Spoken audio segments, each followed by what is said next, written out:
چند اشعار پیش ہیں کہ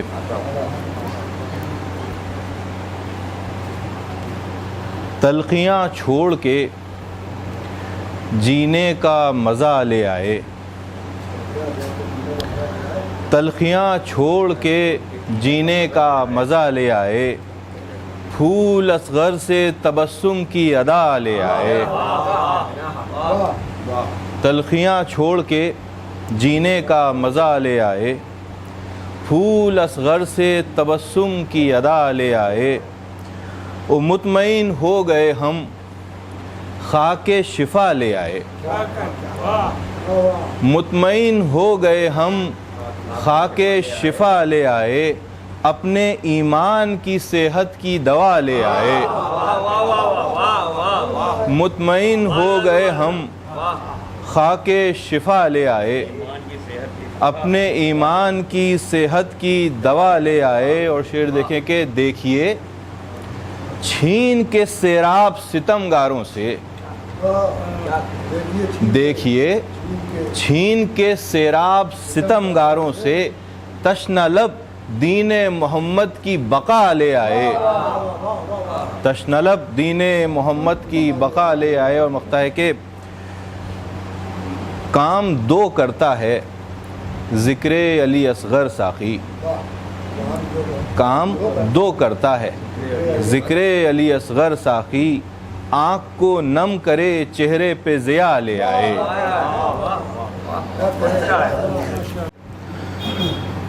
اعوذ باللہ السمیع العلیم من الشیطان اللعین الرجیم، بسم اللہ الرحمن الرحیم، الحمد للہ الذی ہدانا لہذا وما کننا لنہتدی لولا ان ہدانا اللہ، لقد جاءت رسل ربنا بالحق، ثم الصلاة والسلام والتحیۃ والاکرام علی سیدنا ومولانا ومولا الثقلین جد الحسن والحسین بالقاسم مصطفیٰ محمد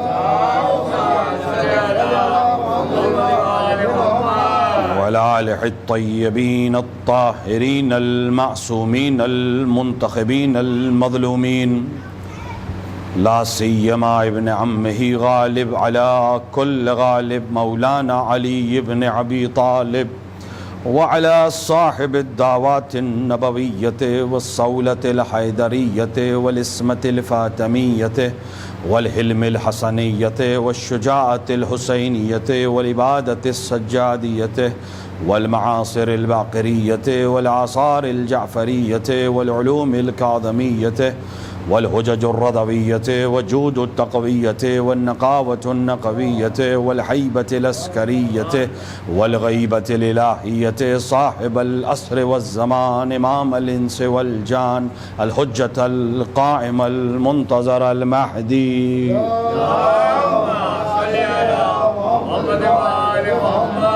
ولعنۃ اللہ علی اعدائہم اجمعین من یوم ظلمہم الی لقاء یوم الدین وبعد یوم الدین۔ اما بعد فقد قال اللہ سبحانہ وتبارک وتعالی فی کتابہ المجید، وہو اصدق الصادقین وقولہ الحق، بسم اللہ الرحمن الرحیم، یوم ندعو کل اناس بامامہم، صلوات پڑھیں محمد وآل محمد۔ ارباب اعضاء، ماتمداران سید الشہداء، خداوند عالم قرآن مجید میں روز محشر کے سلسلے سے ایک اعلان کر رہا ہے کہ وہ دن جس دن ہر انسان کو اس کے امام کے ساتھ پکارا جائے گا۔ اس آیت کے ذیل میں کربلا محافظ ولایت کے عنوان سے کچھ باتیں مقدمے کے طور پر یا تمہید کے طور پر یا اذہان کو اصل مقصد حسین سے نزدیک لے جانے کے لیے پچھلی 3 شبوں میں آپ کے سامنے پیش کی گئیں، اور تقریباً آج اور کل میں اس ساری گفتگو کو سمیٹنے کی کوشش کرنا ہے۔ ظاہر ہے کہ کربلا ایک بہت عظیم داستان ہے، اور کربلا پہ صدیوں بات ہونے کے باوجود آج بھی کربلا تشنا لگتی ہے، اور انسان اگر صدیوں اور صدیوں اس بات پر بیان کرتا رہے تب بھی کربلا کے اسے ایک تبسم کی تصویر اور تفسیر نہیں کر سکتا۔ بہرحال گفتگو کا محور یہ ہے کہ خداوند عالم نے اگر امام کے ساتھ پکارے گا تو پھر خدا کی ذمہ داری ہے کہ وہ بندوں کے درمیان امام کو بھیجے، اور یہ امام ایسا ہونا چاہیے کہ وہ کسی بھی طرح سے کسی بھی کمی کا شکار نہ ہو، اس کے اندر کوئی ایسی کمی نہ ہو جو کل بشر کی ہدایت کرتے میں اس کے لیے مانع بن سکے، اس کے لیے رکاوٹ بن سکے، کیونکہ اگر کوئی بھی کمی اس ہادی میں ہوئی تو وہ بشر کی ہدایت اس طرح سے نہیں کر سکے گا جس طرح سے خدا چاہتا ہے، اور خدا جو چیز چاہتا ہے اگر اس میں کمی رہ جائے تو پھر خود اس کی خدائی پر حرف آئے گا، کیونکہ خدا قادر مطلق ہے۔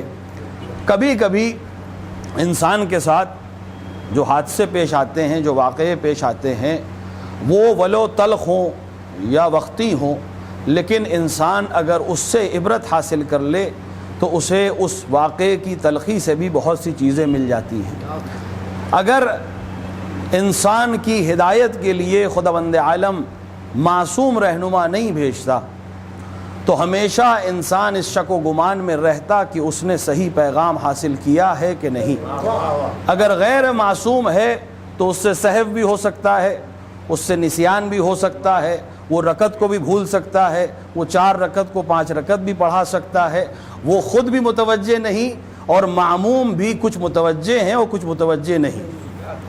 یہ خود دلیل ہے کہ انسان کی ہدایت کے لیے ہادی معصوم ہونا چاہیے تاکہ مقام لینے میں بھی کوئی غلطی نہ کرے اور پیغام پہنچانے میں بھی کوئی غلطی نہ کرے۔ دیکھیے شریعت نے بشر کو ایرر کے لیے معاف رکھا ہے، یہ اس کا احسان تھا بشریت کے اوپر، کیونکہ خدا خالق ہے، اسے معلوم تھا کہ یہ انسان سہو بھی کرے گا، یہ انسان نسیان بھی کرے گا، یہ تعداد بھی بھول سکتا ہے، یہ وقت کی غلطی بھی کر سکتا ہے، یہ وقت سے پہلے روزہ بھی کھول سکتا ہے، یہ سحری کے بعد بھی کچھ نہ کچھ کھاتا رہ سکتا ہے، لہٰذا اس کے لیے قوانین وضع کر دیے، کیونکہ اگر کوئی ایک انسان غلطی کرے اور اس کے پیچھے 50 لوگ غلطی کر جائیں تو اتنا بڑا مسئلہ شرعیت کے لیے نہیں ہے، کیونکہ کچھ لوگوں کی غلطی ہے جس کو ہم ایک طریقے سے صحیح کر دیں گے، ان کو طریقہ بتا دیں گے، وہ اس کو صحیح کر لیں گے، لیکن اگر اس شخص میں کہیں غلطی اور خطا اور گمان کا اندیشہ رہا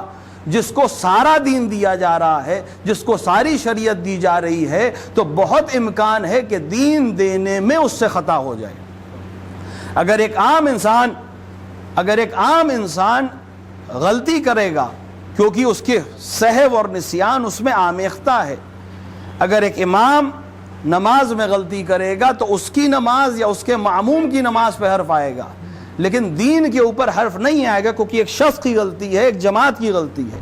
لیکن اگر اس امام کو جس کو خدا نمائندہ بنا کر بھیج رہا ہے، اگر اس امام کے اندر خطا اور نسیان رہی جس کو ساری کائنات کا نظام دے رہا ہے، تو ہمیشہ انسان کے اندر ایک گمان رہے گا اور شک اور تردید رہے گی کہ جو پیغام دے رہا ہے یہ وہی ہے جو وہی نازل ہوئی تھی، یا اس کے ذہن کی کوئی خام خیالی ہے، خواب تو نہیں بیان کر رہا ہے، گمان تو نہیں بیان کر رہا ہے۔ لہٰذا امام کے لیے اور ہادی کے لیے معصوم ہونا ضروری ہے تاکہ امت کو یقین رہے کہ جو لے رہا ہے وہی دے رہا ہے۔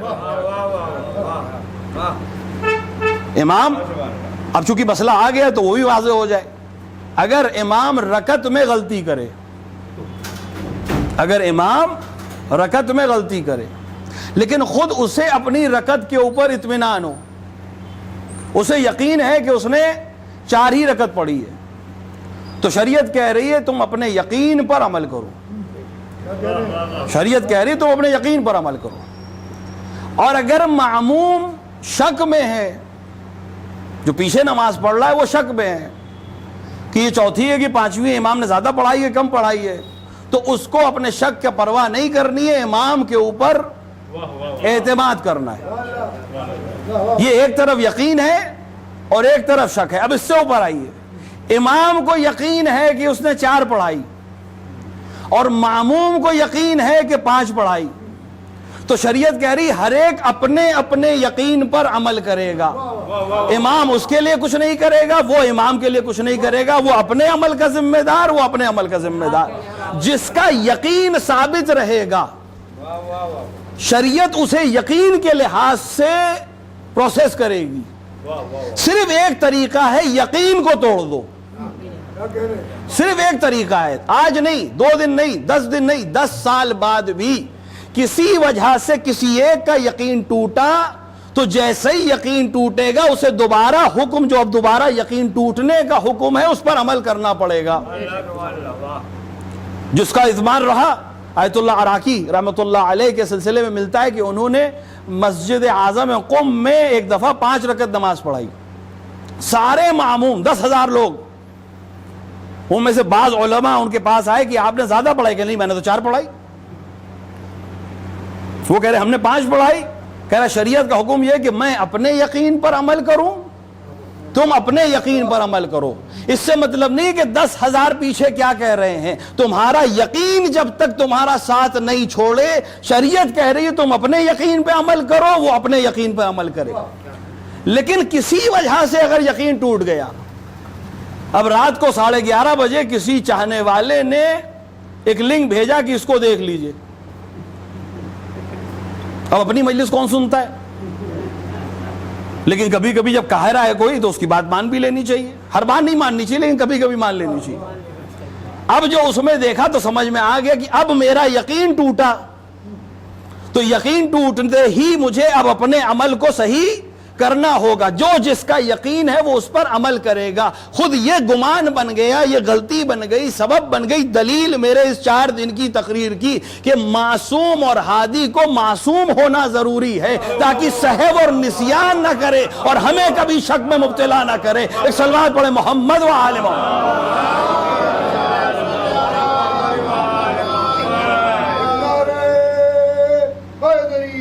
یا علی صلی علی محمد وعلی. کیونکہ علم جو کسبی ہوتا ہے, کل میں نے مثال دی تھی, جو کسب ہوتا ہے علم, اس میں خطا کا امکان ہے کیچ کرنے میں, لینے میں. اگر میں کسی سے کہوں کہ پچھلی تقریر سنا دے مجھے کھڑے ہو کر کوئی من نوعن, تو شاید ہی کوئی کھڑے ہو کے سنا پائے.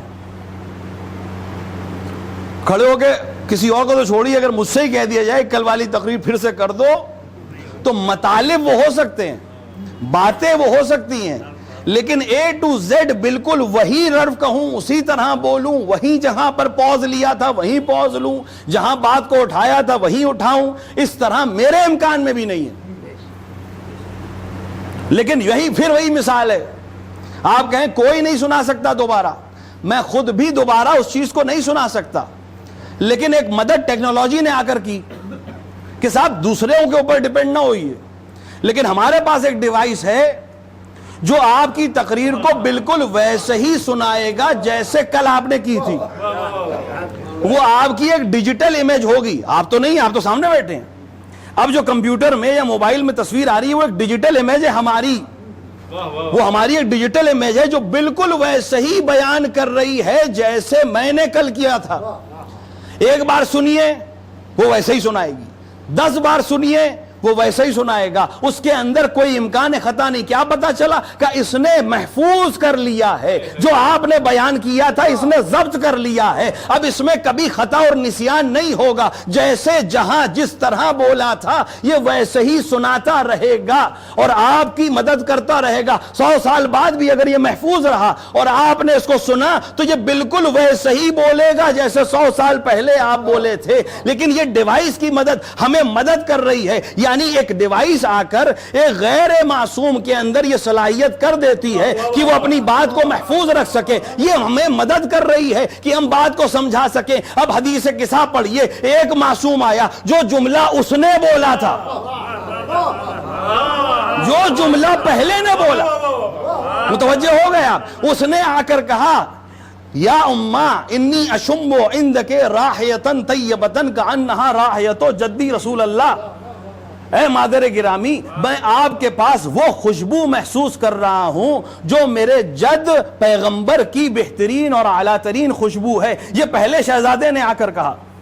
اب شہزادی کہہ رہی ہے, دوسرا شہزادہ آیا, وہ کوئی بھی جملہ کہہ سکتا تھا اسی معنی میں، لیکن اس نے بالکل وہی جملہ کہا جو پہلے نے کہا تھا۔ یہ شاید دلیل دینا چاہتی، جو پہلا کہتا ہے وہی دوسرا کہتا ہے، وہی تیسرا کہتا ہے۔ خداوند عالم نے ان کو زقن زقہ کے ذریعے ایک کے بعد ایک کاپی بنا کر بھیجا ہے۔ علم منتقل ہوا ہے، سکھایا نہیں گیا ہے، پڑھایا نہیں گیا ہے، منتقل ہے۔ اب آپ کے سامنے اس نے 250 سال میں، اس خدائے کریم نے 250 سال میں ایک بار نہیں، 2 بار نہیں، 11 بار زندگی کی ایک تصویر معصوم کی چلا دی۔ پہلے کو دیکھ لو، اس کا دوسرے سے کوئی فرق نہیں، دوسرے کا تیسرے سے کوئی فرق نہیں، چوتھے کا تیسرے سے کوئی فرق نہیں۔ ایک بار نہیں، 11 بار زندگی معصوم کی چلا کر دکھا دی کہ اپنی آنکھوں میں محفوظ کر لو، اپنے اذہان میں محفوظ کر لو، نماز کیسے پڑھنی ہے، روزہ کیسے رکھنا ہے، حج کیسے کرنا ہے، زکوٰۃ کیسے دینی ہے، خمس کیسے ادا کرنا ہے، اخلاق کسے کہتے ہیں، دشمن سے کیسے بات کرنی ہے، دوست سے کیسے بات کرنی ہے، گھر میں کیسے رہنا ہے، باہر کیسے رہنا ہے۔ جو پہلے کا کردار تھا وہی 11 ہے۔ دیکھتے چلے جائیے، لگے گا ایک ہی تصویر کو دیکھتے چلے جا رہے ہیں، ایک ہی ریکارڈنگ کو کرتے چلے جا رہے ہیں۔ 11 بار دکھا دیا۔ اب اس کا بھی کرم سمجھیے کہ زندگانی انسانوں کی بہت لمبی اور طولانی ہونی تھی۔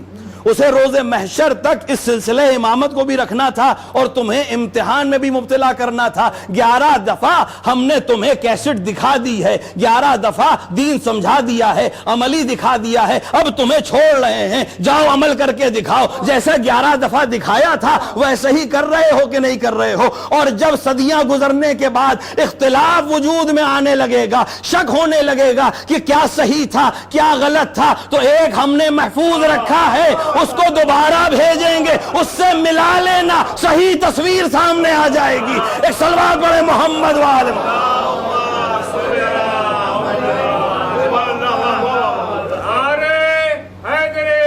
یا علی،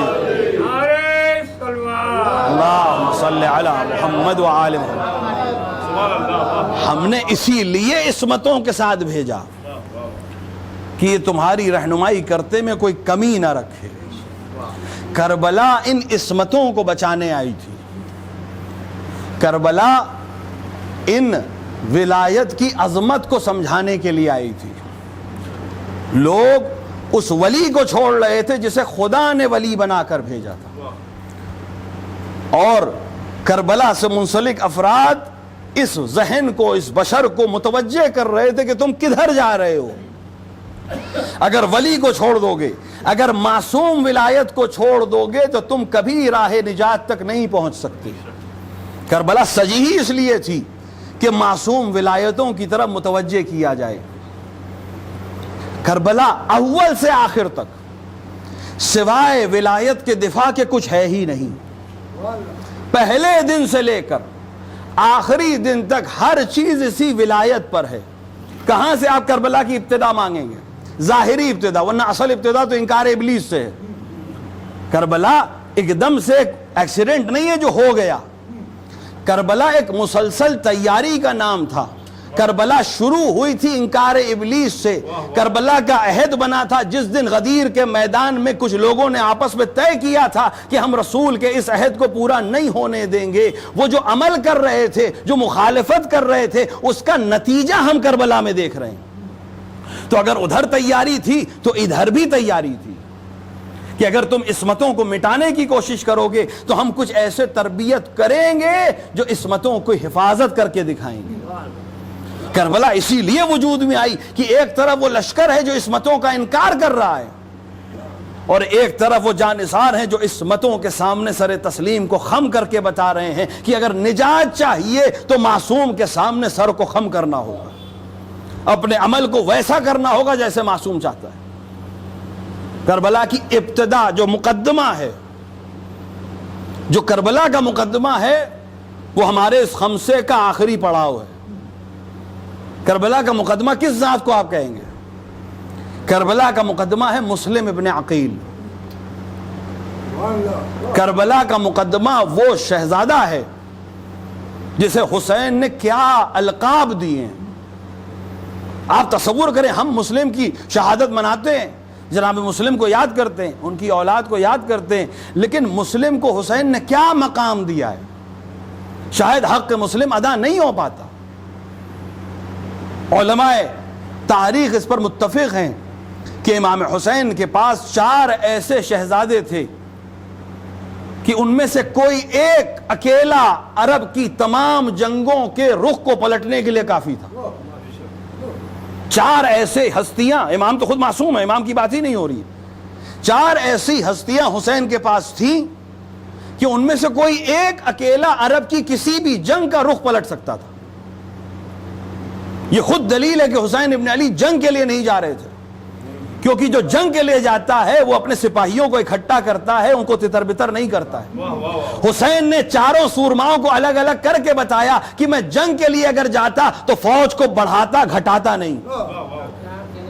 4 شہزادے ایسے حسین کی رکاب میں تھے کہ وہ کربلا کی یا دنیا کی ہر جنگ کی تصویر کو بدل سکتے تھے۔ جناب محمد حنفیہ فرزند امیر المومنین،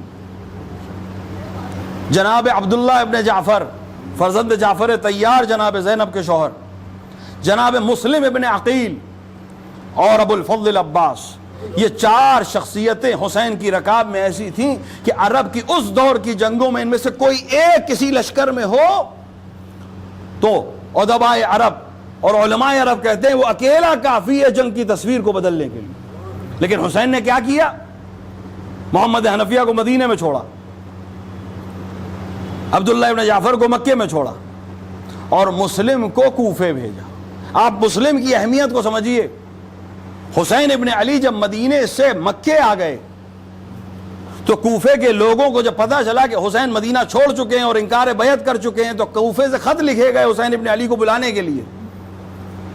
18,000 سے زیادہ خط حسین کے پاس آئے اور حسین نے کسی ایک کا بھی جواب نہیں دیا۔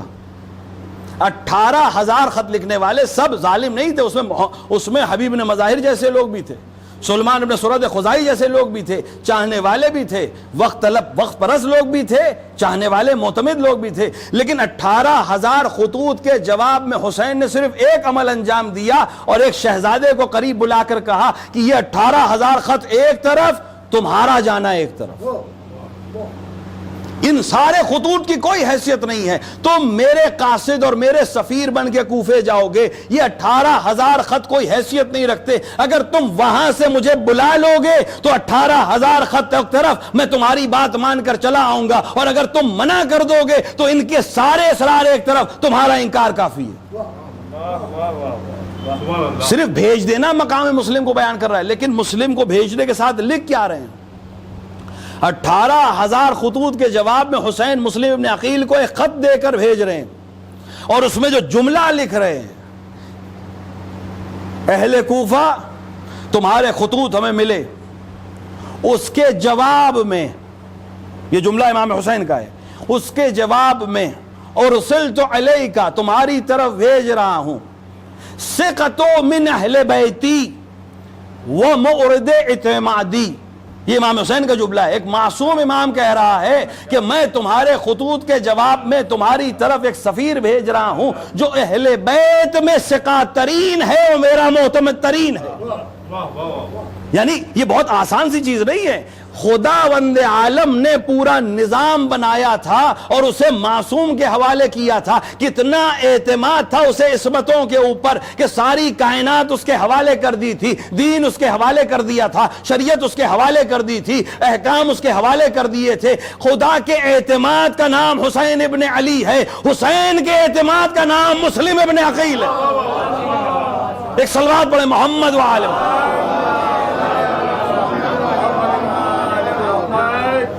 میرا معتمد ہے، اور مسلم نے لاج رکھی اس کی۔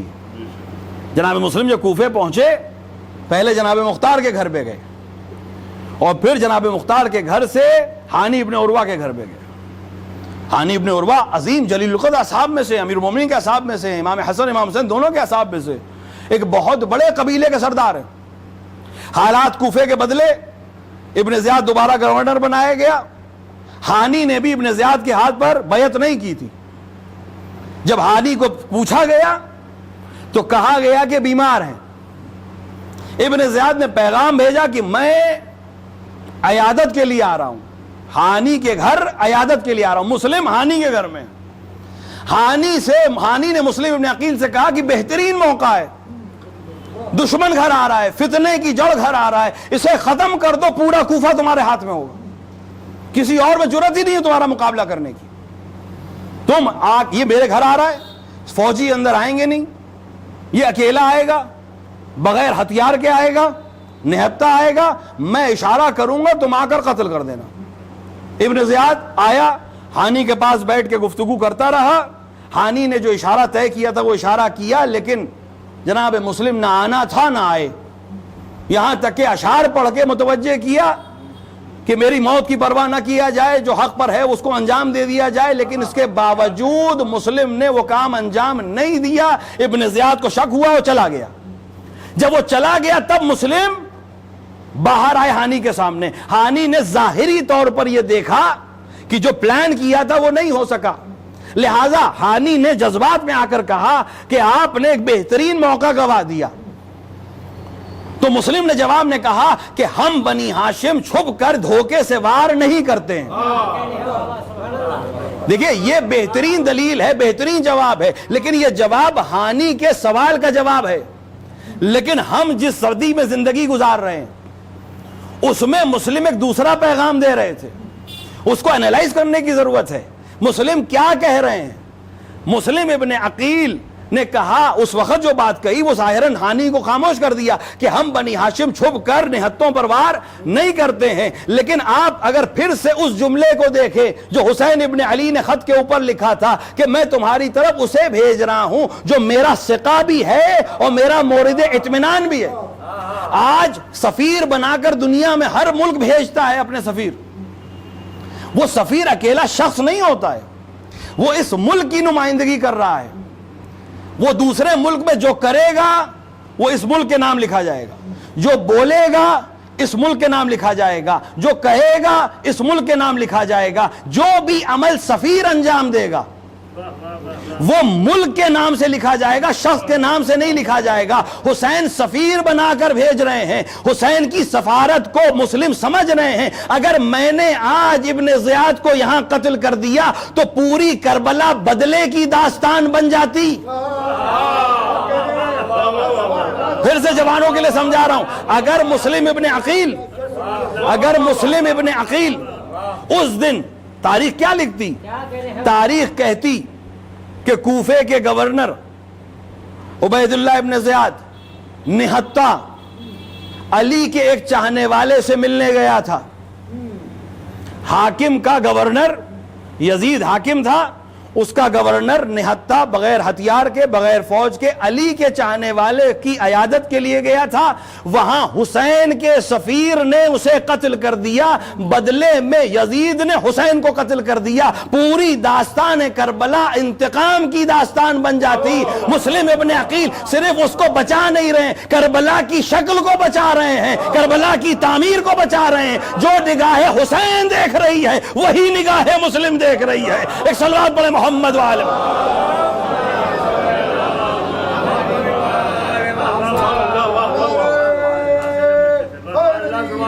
یا علی اللہم صلی علی محمد وآلہ۔ مسلم سفیر بنا کے بھیجے گئے، میرا عمل حسین کے نام لکھا جائے گا، میں قتل نہیں کروں گا۔ حسین کے اوپر الزام آئے گا کہ نہتے کو قتل کیا، پوری کربلا بدلے کی داستان بن جاتی۔ اور کربلا بدلے کی داستان کا نام نہیں ہے، کربلا حقانیت کے واضح ہونے کی داستان ہے۔ کربلا کفر اور نفاق کے چہرے کو بٹا کر سامنے ظاہر کرنے اور ایمان کے اصل چہرے کو ظاہر کرنے کی داستان ہے۔ لہذا مسلم ابن عقیل سفارت کو انجام دے رہے ہیں۔ مسلم مقدمہ ہے کربلا کا، مسلم کا ہر لفظ مقدمہ ہے کربلا کا، مسلم کی ہر بات کربلا کا مقدمہ ہے، مسلم کی ہر بات حسین کے اعتماد کے ساتھ ہے اور حسین کی ثقافت کی مہر کے ساتھ ہے۔ یہی مسلم ابن عقیل جب کوفے پہنچے تو مسجد کوفہ میں آپ نے خطبہ دیا۔ بہت کم ہیں جنہوں نے مسلم ابن عقیل کے اس خطبے کو سنا یا پڑھا ہے. حسین کا سفیر، حسین کا اتنا مورد اطمینان کہ 18,000 خط ایک طرف اور مسلم کی ایک تحریر ایک طرف. یہ مسلم جب کوفے پہنچے، مسجد جامع میں گئے، فراز منبر پر جا کر، مسلم کس کے شاگرد ہے؟ مسلم علی کے شاگرد ہے. مسلم حسن اور حسین کے ساتھ کھیلے ہیں. مسلم عقیل کی یادگار ہے. اور آپ یقین جانیں بڑی عظیم بات ہے یہ لوگ عام طور سے متوجہ نہیں ہوتے. دو چیزیں ہیں جو دو افراد کی یادگار ہیں جو عزاداری سے ہمیشہ ایک ساتھ رہیں گی. جہاں جہاں عزاداری ہوگی دو یادگاریں ساتھ رہیں گی. ایک علی کی یادگار ہے جسے ہم اور آپ عباس کہتے ہیں. جہاں بھی عزاداری ہوگی علی کی یادگار علم کی شکل میں آپ کے ساتھ رہے گی. بغیر علم کے کوئی عزاداری کا تصور ہی نہیں ہے، کسی جلوس کا تصور ہی نہیں ہے. اور دوسری چیز جو یادگار ہے وہ عقیل کی یادگار ہے جسے ہم اور آپ مسلم کہتے ہیں. اور وہ یادگار کیا ہے؟ وہ دور سے حسین کو سلام کرنا ہے. جب دور سے حسین کو سلام کریں مسلم کو یاد کر رہے ہیں جنہوں نے کوفے سے حسین کو سلام کیا تھا. ایک صلوات پڑھیں محمد والے.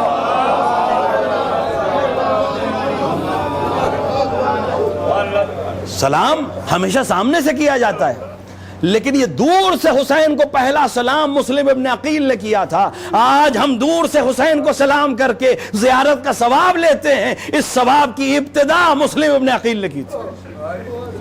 یہ مسلم فراز منبر کوفہ پر بیٹھے اور آپ نے خطبہ بیان کیا.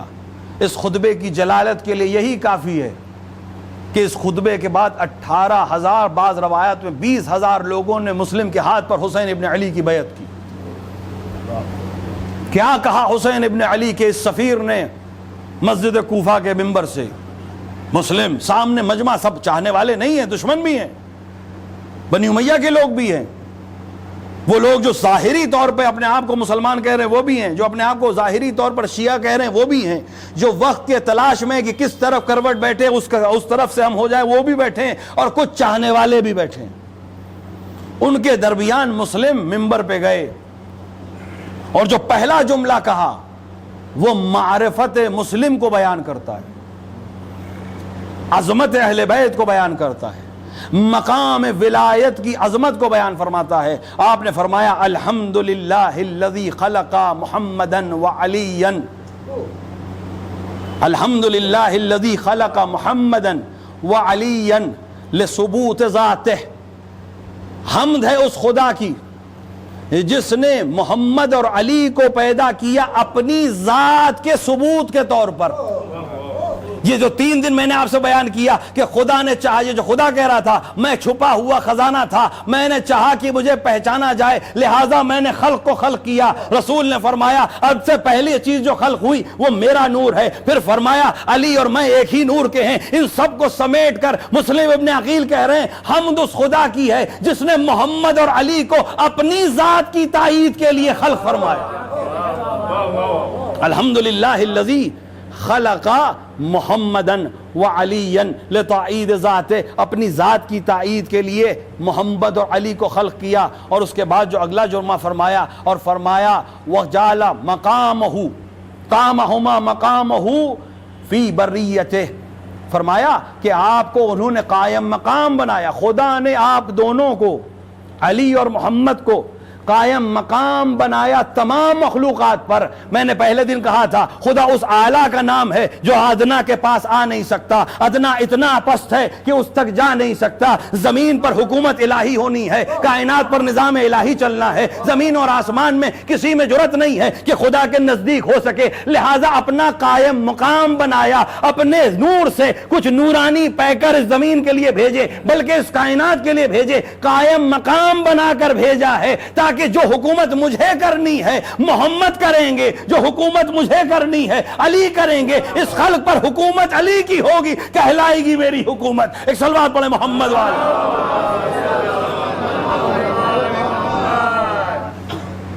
وقامہما مقامہ فی سائر بریتہ، تمام مخلوقات کے لیے اپنا قائم مقام بنا کر بھیجا، اپنا نمائندہ بنا کر بھیجا. فجعل احدہما روحہ والآخرہ نفسہ، ایک کو اپنی روح بنایا اور دوسرے کو اپنا نفس بنایا. حمد ہے اس خدا کی جس نے محمد اور علی کو اپنی پہچان کے لیے خلق کیا اور اس کائنات میں قائم مقام بنایا, اور اس نے پہلے کو اپنی روح بنایا اور دوسرے کو اپنا نفس بنایا. کیا مطلب ہوا؟ روح بنایا اور نفس بنایا. ایک نفس ہے ایک روح ہے. لہذا خود مسلم ابن عقیل نے آ کر تشریح کی, فکان سیدنا الاکبر ینطقو فیہ وَلَهُ وَبِهِ, فرمایا اور سید اکبر یعنی رسول اللہ کلام کرتے تھے, بولتے تھے اس کی طرف سے, اس کی طرف سے بولتے تھے, اس کے لیے بولتے تھے, وَبِهِ اس کے ساتھ بولتے تھے. یہ جو کہا میں نے روح بنایا تمہیں, محمد تم اس کائنات کی روح ہو, کائنات کی روح تو بہت ادنا چیز ہے, میں تمہیں اپنی روح کی طرف بھیج رہا ہوں. السلام علیکہ یا عیسیٰ روح اللہ آپ کہتے ہیں, عیسیٰ روح اللہ کی منزل بہت پیچھے ہے, محمد کو اللہ اپنی روح بنا کر بھیج رہا ہے. اس کائنات کا وجود اس روح کی وجہ سے باقی ہے. اب یہ روح کیا کرے گی؟ روح کلام کرے گی, روح نطق کرے گی, روح جملہ بولے گی. لہذا مسلم ابن عقیل کہہ رہے ہیں سید اکبر یعنی رسول اللہ کان ینطقو بولتے تھے, رسول اللہ بولتے تھے. کس طرح بولتے تھے؟ لہو اس کے لیے بولتے تھے, انہو اس کی طرف سے بولتے تھے, وَبِهِ اور اس کے ساتھ بولتے تھے. اعتماد دکھایا جا رہا ہے, وَمَا يَنْتَقُ عَنِ الْهَوَىٰ إِنَّهُ وَحْيٌ يُوحَىٰ, یہ اپنی طرف سے کچھ نہیں بولتا, جو کچھ بولتا ہے وہی کرتا ہے, جو اللہ وہی کرتا ہے وہی بولتا ہے. جو یہ بولے گا وہ اللہ بلوا رہا ہے, جو یہ بولے گا اللہ کے لیے بول رہا ہے. بندے کو پسند آئے اسے مطلب نہیں ہے, خدا کو پسند ہے اس لیے بول رہا ہوں. بندے کو برا لگے اسے مطلب نہیں ہے, خدا کی طرف سے بول رہا ہوں, اور جب بول رہا ہوں تو خدا میرے ساتھ میں کلام کر رہا ہے. اس کا کمال یہ ہے کہ اگر اب یہ سورہ حل عطا کی تلاوت کرے تو اللہ کی طرف سے بول رہا ہے, سورہ ناس کی تلاوت کرے تو اللہ کی طرف سے بول رہا ہے, حدیث غدیر سنائے تو اللہ کی طرف سے بول رہا ہے, سجدے کو طولانی کرے تو اللہ کی طرف سے کر رہا ہے, کسی کے ہاتھ کو بلند کرے تو اللہ کی طرف سے کر رہا ہے. یہ اس کا نطق ہے. اور اس کے بعد فرمایا وَسَيِّدُنَا الْأَصْغَرُ كَانَ يَفْعَلُ, وہاں ینطقو یہاں یفعلو, وَكَانَ سَيِّدُنَا الْأَصْغَرُ كَانَ يَفْعَلُ لَهُ وَعَنْهُ وَبِهِ. وہاں تھا ینطقو بولتے تھے, رسول اللہ بولتے تھے اللہ کے لیے, اللہ کی طرف سے اور اللہ کے ساتھ. اور سید اصغر یعنی علی مرتضی یفعلو عمل کرتے تھے, کیونکہ نفس کہا گیا ہے, اسے روح کہا گیا تھا. روح کلام کرتی ہے, نفس عمل کرتا ہے. رسول کلام کر رہے تھے, علی عمل کر کے دکھا رہے تھے. لہٰذا اگر رسول کو حکم جہاد ہے اور رسول نے کبھی تلوار نہیں چلائی ہے تو رسول نے حکم جہاد کو ختم نہیں کیا ہے, نفس کو حوالے کر دیا ہے. جو نفس کرے گا وہ میں کر رہا ہوں. ایک صلوات پڑھے محمد والے.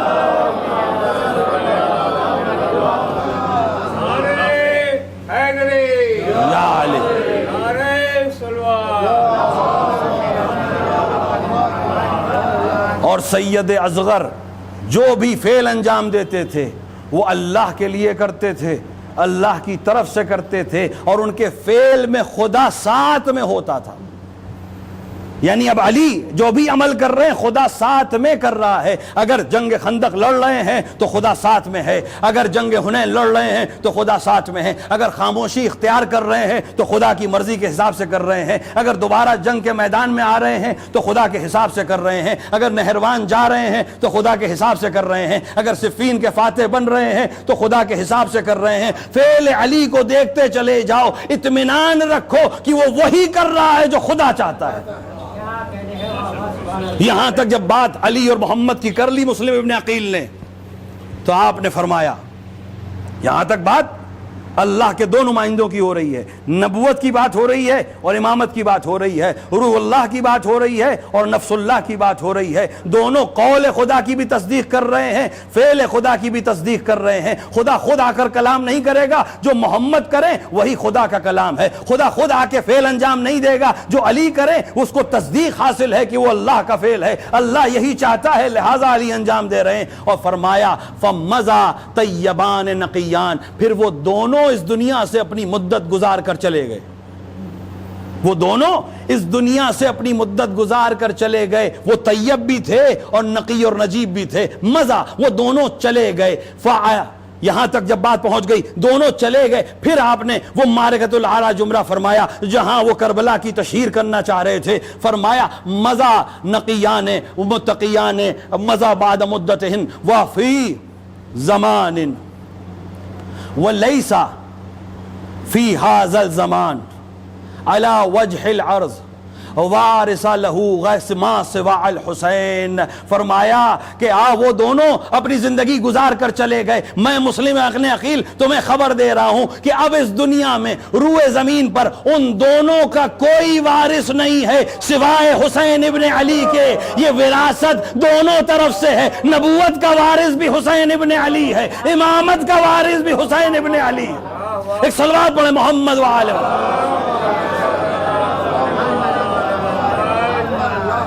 اور اس یا علی اللہ صلی علی محمد وآل محمد، ان دونوں صفتوں کا وارث ہے۔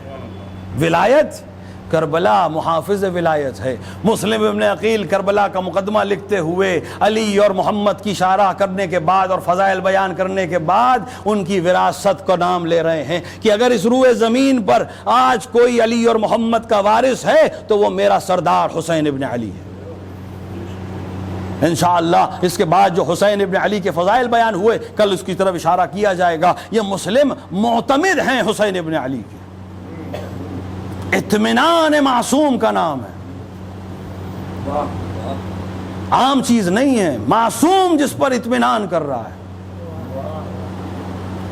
18,000 خطوط کی کوئی حیثیت نہیں ہے، مسلم تم ایک سطر لکھ دو کہ حسین آ جائیے میں آ جاؤں گا، اور یہی ہوا۔ مسلم نے ایک سطر لکھی، آقا 18,000 لوگوں نے میرے ہاتھ پر بیعت کی ہے، کوفے کے حالات آمادہ ہیں، آپ تشریف لے آئیں۔ حسین تک یہ تحریر پہنچی اور حسین نے مکے کو چھوڑ دیا۔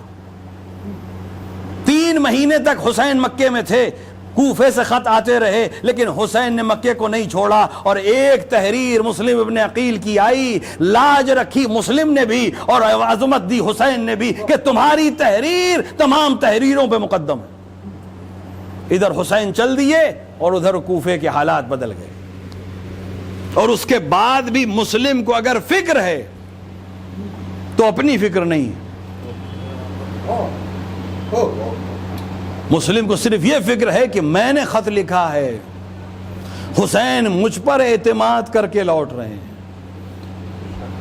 حسین میری تحریر پر کوفے آ رہے ہیں، اور میں اب کیسے اپنے آقا کو روک لوں؟ کوئی نہیں مل رہا جو حسین تک میرے خط کو پہنچا دے۔ مسلم نے کوشش کی، جب آپ گرفتار ہو گئے تھے اور عبید اللہ ابن زیاد اللعین کے دربار میں تھے، تب بھی آپ نے اس نے کہا کوئی وصیت ہے تو کر لو، تو کوئی وصیت نہیں کی، صرف 2 وصیتیں کی۔ ایک، میں مقروض ہوں، میری تلوار بیچ کے میرا قرض ادا کر دیا جائے۔ کتنی اہم بات مسلم ابن عقیل نے کہی کہ اگر حق الناس تمہاری گردن پہ ہے، اگر حق الناس تمہارے پاس ہے تو تم معتمد حسین ہونے کے ساتھ اس بات کا خیال رکھو کہ تمہارا حق الناس ادا کرنا ہے۔ حق الناس کا یہ وصیت کی، اور دوسری وصیت یہ کی کہ میری طرف سے خط حسین ابن علی کو لکھ دیا جائے کہ وہ کوفے تشریف نہ لائیں۔ تاریخ کہتی ہے کہ لوگوں نے مسلم کے خلاف سازش کی۔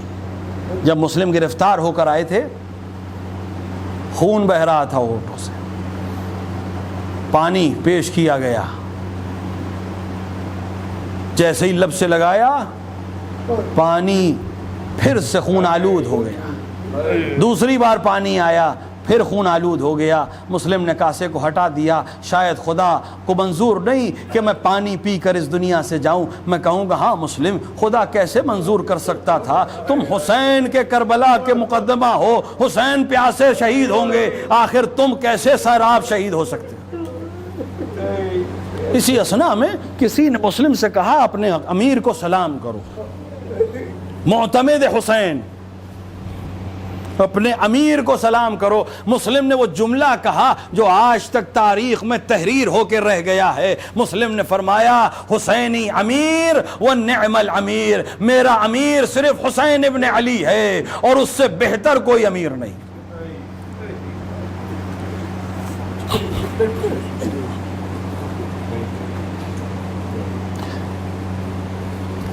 ایک صلوات پڑھے محمد والے،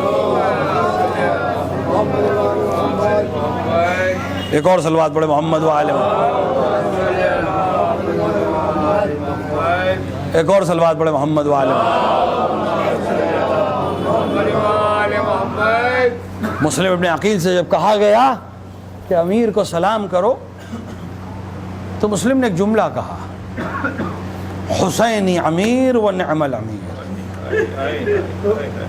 میرا امیر میرا بادشاہ صرف حسین ہے اور اس سے بہتر کوئی رہنما نہیں، کوئی امیر نہیں، کوئی سلطان نہیں۔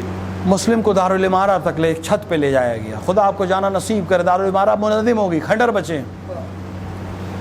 اور اسی کھنڈر کے سامنے مسلم ابن عقیل کا روضہ ہے جو خدا کے وعدے کی شاہد بن کر ہے کہ مسلم باقی رہ گئے اور ان کو مٹانے کی کوشش کرنے والے کھنڈر اور عبرت بن کے رہ گئے۔ دارالامارہ کی چھت پر مسلم کو لے جایا گیا۔ ادھر حسین مکے سے نکل چکے تھے، پہلی یا دوسری منزل پہ تھے، کاروان چل رہا ہے، حسین گھوڑے پر ہیں کہ یکایک حسین نے کہا علیک السلام۔ حسین کے بالکل نزدیک ابو الفضل عباس گھوڑے پر تھے۔ فرمایا آقا یہاں آپ کو کس نے سلام کیا؟ میں نے کسی سلام کرنے والے کی آواز نہیں سنی، کسی کو نہیں دیکھا، آخر آپ نے کس کے سلام کا جواب دیا؟ امام نے فرمایا بھائی مسلم نے سلام کیا ہے۔ ہاں مسلم کا نام سننا تھا۔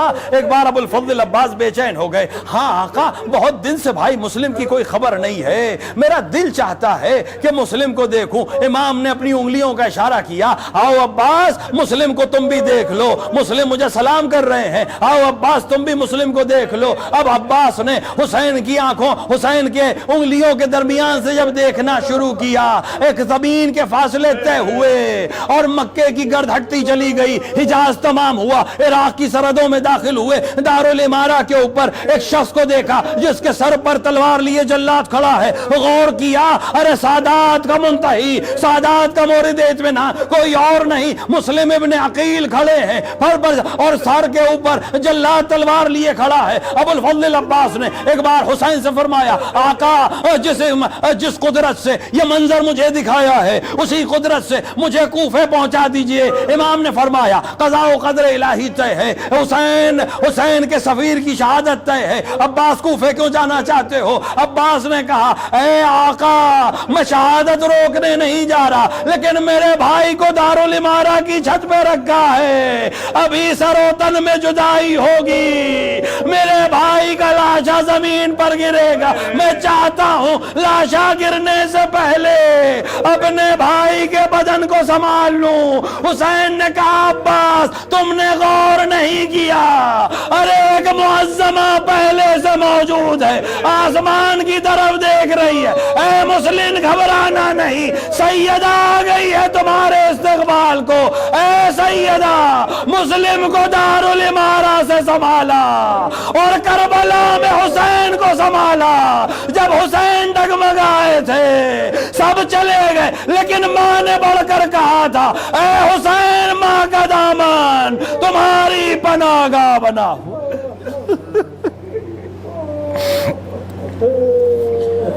وَسَيَعْلَمُ الَّذِينَ ظَلَمُوا أَيَّ مُنْقَلِبٍ يَنْقَلِبُونَ إِنَّا لِلَّهِ وَإِنَّا إِلَيْهِ رَاجِعُونَ رِضًا بِقَضَائِهِ وَتَسْلِيمًا لِعَمْرِهِ۔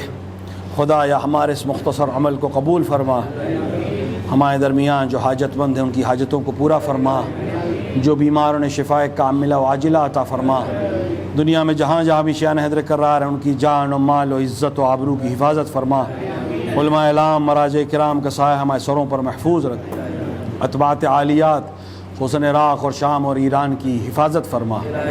خدایا تجھے واسطہ حسین ابن علی کا، تجھے واسطہ مسلم ابن عقیل کی عظمتوں کا، تجھے واسطہ زینب کبریٰ کی بے ردائی کا، منتقم کربلا کے ظہور میں تعجیل فرما، اندر ظہور اپنے امام کو پہچاننے ان کی نصرت کرنے کی توفیق عطا فرما۔ ربنا تقبل منا انک انت السمیع الدعاء۔